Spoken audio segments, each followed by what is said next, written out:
kini siya usa ni siya ka vlogger. Grabe ni siya magtamas-tamas ni Squan kang Father Darwin. Grabe yun. Kung makakita pa lang mo, basig makaingon mo sumpagong kung nagmakita nas personal. Daghay nagdumot, ani. Kay Ultimo Santo Papa, gibinuangan po ani. Oh. Napag yung isa ka pare dito sa Davao nga iyang birahan pod. Si Father Dron. So, siya na'y musulti kung giunsa siya ni Father Dron nganong nagkatoliko siya. So, atong i-welcome si Bro Amik Taglinaw.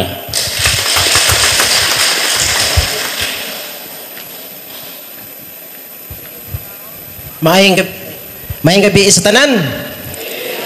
Ako nalipay nga diin ani ako karon diri sa inyong atubangan. Nitindog wala mo ingon nga nitindog ko diri kay mag-public apology. Ni ani ko diri tungod kay kauban ako ninyo karon. Sa dili pa ko moadto sa unahan sa ako nga conversion story, mubo lang ni mga 15 minutes ra gyud ni siya kay ang musunod sa ako mo kabat og 3 ka oras iya ha. Nihangyo siya nga mubo ara kay 3 ka oras ning ako mao na nga pero joke na to dili to 3 ka oras isa ra. Usa ko ka Seventh Day Adventist ako di ay si Amik Taglinaw. Ang tinuod na ko nga pangalan Jeremy. Nangutan ako sa akong mama. Mangano nga ang akong pangalan Jeremy nga pambabae man na? Ingon man siya nga mao man ang nasabutan namo sa imong papa, Jeremy imong pangalan. Ingon ko nga tawgon ko dito sa eskwelahan, Jeremy nya ang akong classmate babae Jeremy mag lingi-lingi mi kung kinsa among gitawag sa maestra. Ingon man siya, mas arang-arang lang siguro na nga imong pangalan kay nagsabot braba mi sa imong papa kung dili man gani Jeremy imong pangalan Constancio. Ingon ko mas arang-arang lang po siguro ang Jeremy siguro. Mao nga natawag ko nga usa nga Seventh Day Adventist o gitawag nga Sabadista. Kinsa may Sabadista diri sa inyo? Wala. Ako ra. Uy. Sultian ta mo. Daghan nga Katoliko ang nahimo nga Sabadista. Pero ang Sabadista nga nahimo nga Katoliko, ako ra. Uy. Gansi kay ta ba? Ano? Naglatay sa akong kaugatan ang dugo sa pagka-Sabadista. Unsa man ang doktrina sa mga Sabadista? Musimba kada Sabado, tibuok adlaw.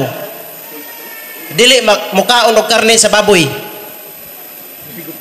Dili mukaon og isda nga walay kapay o walay hingbis. Mga kinhason, dili mi mga anak. Bawal na sa mua. Pero tiil sa manok kay naay hingbis pwede. Joke ra.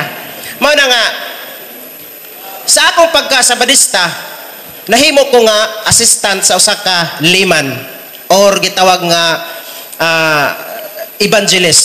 Ang akong papa evangelist. Pero dili siya sa kanang mag house to house bitaw nga mag Bible study. Evangelist siya sa gitawag og literature evangelist. Kanang mamaligya og mga libro. Mao na ang trabaho sa akong papa. Hangtod karon, duha na lang ka tuig, mo retire na siya. Mao na nga sa akong pagka-Sabadista, mag-uban-uban ko sa liman kay ang kauban nako nga liman dili naman kay ka balumubasa. I mean dili na makaklaro ba kay hanap na. So sa akong pila ka tuig nga pag-uban-uban sa liman aron nga ang mga Katoliko among danihon pagka-Sabadista. Ngano nga sa Katoliko ra man gyud mo ganahan mo dani, dili man mi ganahan dito sa mga saksi ni Jehova. Musukol man, daghan mi ilang memorize nga mga bersikulo. Dito po sa kanang Iglesia ni Cristo, mao gihapon, dili may ganahan dito kay magdebate man. Asa may ganahan? Dito sa mga Katoliko. Kay ang Katoliko nagpitok-pitok ra ang mata kung imo nang adtuon sa balay. Tinuod dili. Amo nakingon ha, dili ako. Ganahan mi sa Katoliko kay pag ora bitaw no? Ana-ana ra ba? Mao nagaganahan mi. Isa pod na mga ganahan sa mga Katoliko, kana bitaw Katoliko nga wala makaila sa kura paroko. Kinsa may wala kaila diri sa inyong kura paroko? Uy, bot pasabot na kaila mo tanan. Karon kay nakailaman mo, dili mo subject sa mga Sabadista. Kay nakailaman mo. Ngano nga ganahan man mi sa wala makaila sa kura paroko? Bot pasabot inactive. Wala na siya simba-simba kay wala man makaila. Wala gani makaila kay sa minister. Mao na ang among ganahan. Pag adto namo dito sa balay, maingon dai may, tatay, nanay, maayong buntag, maayong udto. Uy, unsa may ato? Naami diri kay magmensahe mi sa pulong sa Ginoo. Mao nang among entrada. Unya, moingon dayon mi, naa mo'y Biblia diha tay? Naa mo'y Biblia diha nay? Naa. Ako haon dayon Biblia dito sa kanang baol. Pagkuha sa baol, naputos og abog. Ana-ana dayon. Bot pasabot pila na ka tuig nga wala gibasa. Kay kung gibasa to hinlon ta to. Nya ingnon dayon namo, basaha diha nay sa imo nga Biblia. Exodo 20 bersikulo 8 paingon sa 10. Sa unom ka adlaw magtrabaho kamo, sa ikapito mo pahulay. Ang adlaw ipapahulay, ikapitong adlaw baya kay sa semana kay Sabado. Moingon dayon ang tiguang, bitaw no? Ngano nga wala man nagitudlo sa among pare? Agoy ang pare pagibasol. Nay, basaha diha sa Levitico 11:7 nag-ingon, ang baboy kay pikos ang kuko. Dili kamo magkaon kini kay mahugaw kini alang kaninyo. Nay, unsay mabasa diha nay? Sa baboy? Mahugaw dong. Ngano nga wala man nagitudlo sa pare? Agoy ang pare na may gibasol. Kay wala man magbasa og Biblia. Mao nagaganahan kami nga mga Sabadista nga sa mga Katoliko kay tagsa ra in taon mo basa og Biblia. Paglabay sa mga panahon, ako nang dalion kay halawom ng gabi eh. Naghimo ko og Facebook page. Na si ate niingon nga ni siya nga follower daw ko niya. Naghimo ko og page nga sukdanan sa kamatuoran. Gihimo na ako ang Facebook page aron nga sa pag-atake sa mga Katoliko. Walay lusot, pare, mga Catholic faith defender, bisan gani ang Santo Papa akong dauton kay naa sa among pagtulunan nga ang Katoliko, ang Santo Papa mao ang marka sa mapintas nga mananap nga mao ang 666. Gidaot na ako ang Katoliko kay nagtuo man ko nga ang among relihiyon nga Seventh-day Adventist o Sabadista mao ang tinuod nga gitukod ni Lord Jesus Christ. Apan sa dugay na ako nga pagdebate-debate, ang una nga nag-speaker ganiha dire si San Pablo Alima, nagdiskusyon mi ana. Ang ikaduha nga nitindog si Brad Rosby, nagdiskusyon mi ana.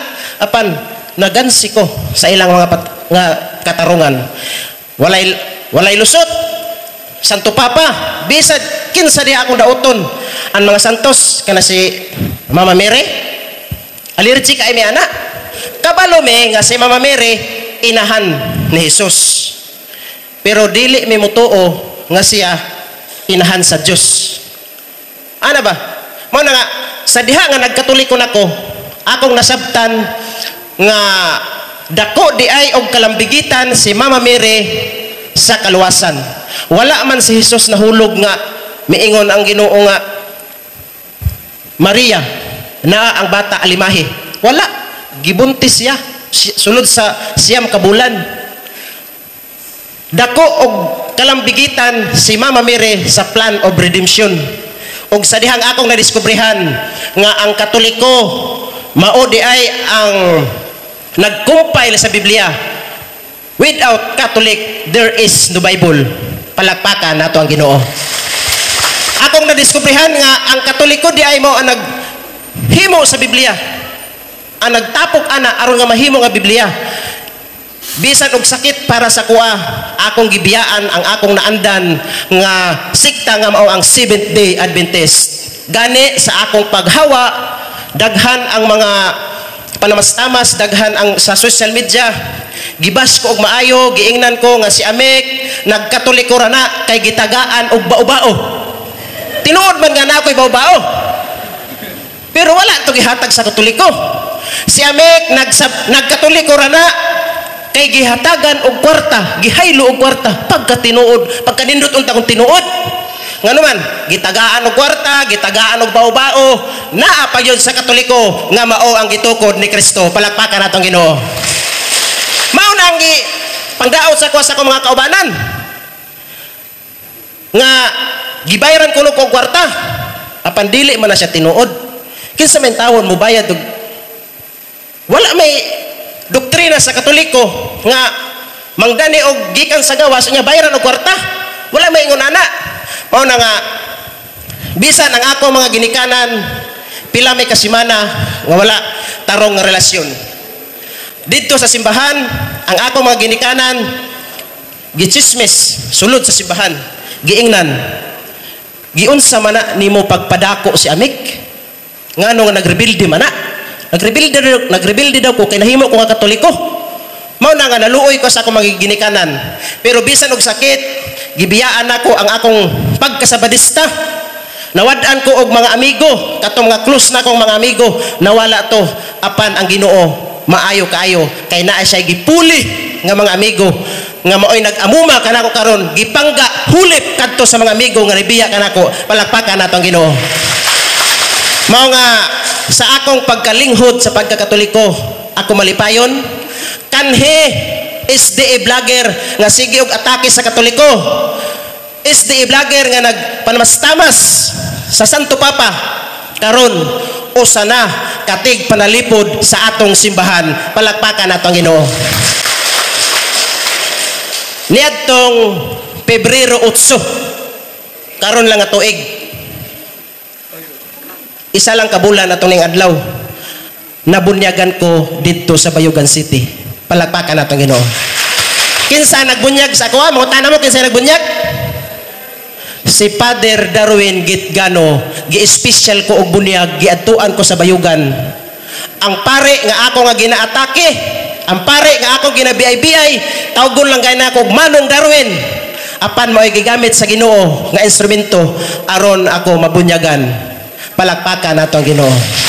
Mga karon sa akong pagka-Katoliko, sa linghod na akong magka-Katoliko, akong gisaad sa Ginoo nga katong akong mga kasaypanan nga akong nabuhat kaniadto, ako tong bayaran pinaagi sa pagserbisyo kaniya, sa pagpanalipod sa atong simbahan, tali sa pagpangatake sa uban nga mga sikta.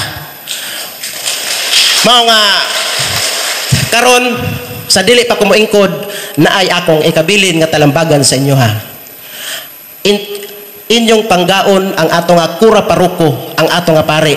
Dili nato ang pare, dili nato libakon. Kaysa una sa sabadista pa ko, makadungog ko sa pare. Libak-libakon ang pare ba? Nya, gilibak ang pare, nya wag gani kaila kinsa tinod nga pangalan.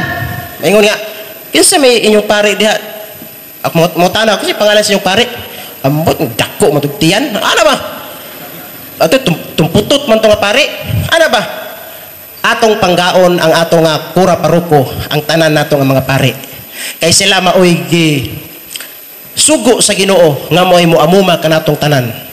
Sa dili pa kumingkod, last na lang, naay ibilin nako nga sitas gikan sa Biblia nga mabasa sa Pinadayag 3:11 nga nag-ingon, sa dili madugay ako moabot, kupti pag-ayo ang inyong nabatunan aron nga walay makaagaw sa inyong purong-purong.